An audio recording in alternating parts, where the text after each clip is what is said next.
ಮತ್ತೆ ರಾಷ್ಟ್ರೀಕೃತ ಬ್ಯಾಂಕ್ಗಳಿರುವ ಸಾಲ ಸಿದ್ದರಾಮಯ್ಯ ಕೇಂದ್ರ ಸರ್ಕಾರ ನೀಡಿದ್ರೆ ರಾಜ್ಯ ಸರ್ಕಾರ ಕೊಡ್ತೀವಿ.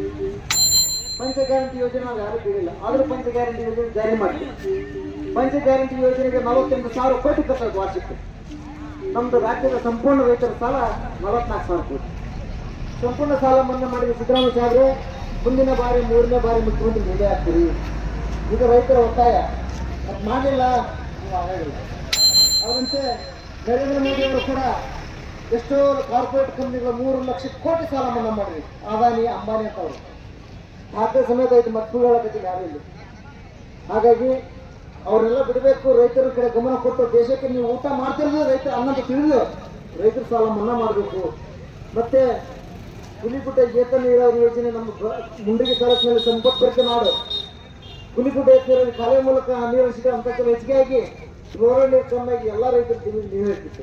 ಅಂಥದ್ದು ಮತ್ತೆ ಪೈಪ್ಲೈನ್ ಡ್ರಿಪ್ ಅಂತ ಎಷ್ಟೋ 2,400 ಕೋಟಿ ಖರ್ಚು ಮಾಡಿ ಒಂದು ಹೊಲಕ್ಕೆ ಒಂದು ರೈತರ ಹೊಲಕ್ಕೆ ನೀರಿಲ್ಲ. ಸುಮ್ಮನೆ ಫೋಟೋ ಹೋಗ್ಬೇಕಾದ್ರೆ ಫೋಟೋ ತರಿಸಿದ್ರೆ ತಿಂತಕ್ಕ ಫೋಟೋ ಹಾಕ್ಸೋದ್ರೆ ತಿಂತಕ್ಕ ಫೋಟೋ ತರಿಸಿದ್ರು. ಹಾಗಾಗಿ ಅದನ್ನು ಕೂಡ ಶೀಘ್ರ ಬಂದ್ ಮಾಡಬೇಕು ಎಲ್ಲ ರೈತರು.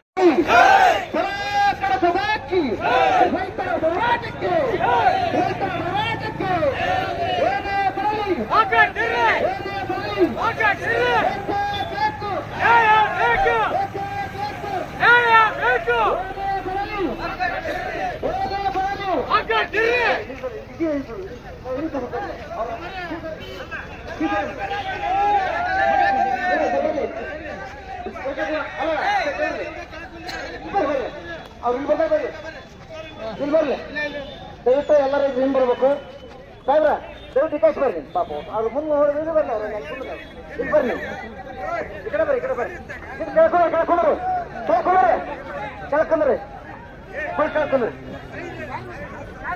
ಕೇಳ್ಕೊಂಡ್ರಿ ಬಣ್ಣ ತೀರಿ ಬಣ್ಣ ತೀರಿ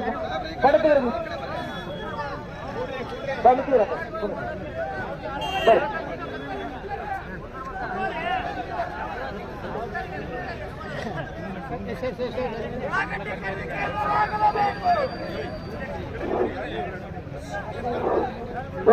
ಭಾರತ್ ಮಾತಾ ಕಿ ಕರ್ನಾಟಕ ಮಾತಾ ಕಿ ಕರ್ನಾಟಕ ರಾಜ್ಯ ರೈತ ಸಂಘಕ್ಕೆ ಕರ್ನಾಟಕ ರಾಜ್ಯ ರೈತ ಸಂಘಕ್ಕೆ ಅನ್ನದಾತರಿಗೆ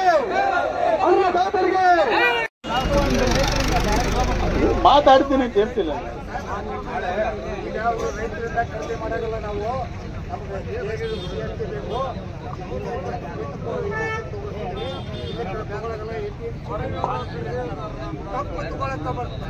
ಮೆಕ್ಕೆಜೋಳ ಯಾಕೆ ತಗೊಳ್ಳೋದಿಲ್ಲ ನಾವು, ಅದಕ್ಕೆ ಅವ್ರು ಸ್ಟ್ರಿಕ್ಟಾಗಿ ಆರ್ಡರ್ ನೋಡಿ ಮಾಡ್ತೀವಿ. ನಾವು ಹಾಕ್ತೀವಮ್ಮ, ಅದಕ್ಕೆ ನಮ್ಗೇನು ಕಷ್ಟ ಇಲ್ಲ, ನಾ ಹಾಕ್ತೀವಿ. ನಿಮ್ಮ ಮೇಲೆ ನಂಬಿಕೆ ಆಯ್ತು ಮರಯ್ಯ.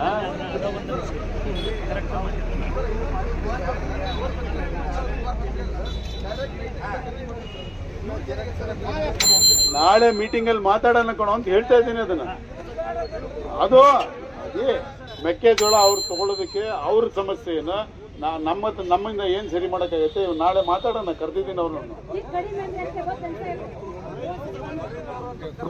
ಎಷ್ಟು ಹೋದ ವರ್ಷ ಒಂದ್ ನಿಮಿಷ ಕೇಳಪ್ಪ, ಹೋದ್ ಸರಿ 2,800 ತಗೊಂಡಿದ್ರಿ ಇದೇ ಮೆಕ್ಕೆಜೋಳನ. ಈ ಸರಿ ಏನಾಗ್ಬಿಟ್ಟೈತ್ರಿ, 2,000 ಕೊಟ್ಟು ಇದನ್ನ ತಗೊಂಡಿವ್ರಿ ಪ್ಯಾಕೆಟ್ 1,500 ಕೊಟ್ಟು. ಅದು ಯೂರಿಯಾ ಗೊಬ್ಬರ ನಿಮ್ಗೂ ಗೊತ್ತಿದೆ, ಹಗಲಿ ರಾತ್ರಿ ಜಗಳ ಆಡಿ ಯೂರಿಯಾ ಗೊಬ್ಬರ ತಗೊಂಡಾರೆ, ಎಲ್ಲ ಬೆಳೆದಾರೆ.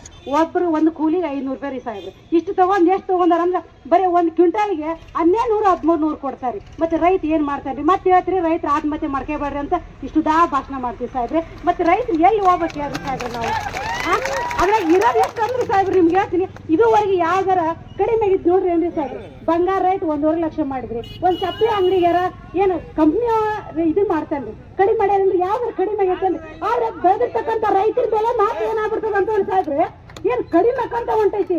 ನೀವ್ ವರ್ಷದಿಂದ ವರ್ಷ ಬೇಕಾರೆ ಯಾವ ಕಿರಾಣಿ ಅಂಗಡಿಗೆ ಹೋಗ್ರಿ, ಸಕ್ರಿದ ರೇಟ್ ಜಾಸ್ತಿ ಐತಿ ಎಲ್ಲ.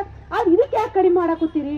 ಅದಂತ ಮತ್ತೆ ಹೇಳ್ತೀರಿ ಮ್ಯಾಗ ಭಾಳ ಚಂದ, ಭಾರತ ದೇಶದ ಬೆನ್ನೆಲುಬು ರೈತ ಅಂತೀರಿ, ರೈತನ ಬೆನ್ನೆಲುಬು ಮುರಿಕೋತೀರಿ. ನಾವೇನ್ ಮಾಡೋಣ ಹೇಳ್ರಿ? ಅದಕ್ಕೆ ನಾವೊಂದು ಹೇಳ್ತೀನಿ, ನಮ್ಮ ಜಿಲ್ಲಾಧಿಕಾರಿ ಅಂದ್ರೆ ನಾವು ದೇವ್ರು ಅಂತ ತಿಳ್ಕೊಂಡ್ವಿ. ದಯವಿಟ್ಟು ದೇವ್ರನ್ನ ಕೇಳೋದ್ಬಿಟ್ಟು ಯಾರು ನಾವು ಕೇಳ್ಬೇಕು? ಹಂಗಾಗಿ ಸಾಹೇಬ್ರೆ, ನಾವು ಒಂದ ಮಾತಾಡ್ತೀವಿ, ದಯವಿಟ್ಟು ಆದಷ್ಟು ಬೇಗ ನಮಗೆ ಮೆಕ್ಕೆಜೋಳದ ಖರೀದಿ ಕೇಂದ್ರ ಆತಂದ್ ಇಷ್ಟು ಜನ ಸಾಹೇಬ್ರೆ, ಎಂದು ನಮ್ಮ ರೈತರು ಇಷ್ಟು ಜನ ಬಂದಿರ್ಲ್ರಿ ಸಾಹೇಬ್ರೆ. ಮೆಕ್ಕೆಜೋಳ ಪ್ರತಿಯೊಬ್ರು ಹೊಲಕ್ಕೆ ಹೋಗ್ರಿ ಬರೀ ಮೆಕ್ಕೆಜೋಳ ಎಷ್ಟು ನೊಂದ್ಕೊಂಡ್ ಬಂದಾರನ್ರಿ ಸಾಹೇಬ್ರಿ ಇವ್ರು. ನಿಜವಾಗ್ಲಿ ಬರ್ರಿಪ್ಪ ನಮ್ದು ಹೋರಾಟ ಐತೆ ಅಲ್ಲ, ನಿಜವಾಗ್ಲಿ ಯಾರು ಇಷ್ಟು ರೈತರು ಬಂದು ನಿಜವಾಗ್ಲಿ ಒಂದು ಅರ್ಧ ಜನ ಹೋಗ್ಯಾರಿ ಸಾಹೇಬ್ರೆ. ಹಂಗಾಗಿ ದಯವಿಟ್ಟು ಅದು ಯಾವಾಗ ಆಕೈತಿ ಆದೇಶ ಅಂತ ಹೇಳ್ಬಿಟ್ರೆ ಬಹಳ ಚಲೋ ಆಕೈತಿ. ಅವ್ರು ಖುಷಿಯಾಗಿ ಅವ್ರು ಊರು ಮುಡ್ತಾರಂತ ನನ್ನ ಅಭಿಪ್ರಾಯ ಸಾಹೇಬ್ರೆ.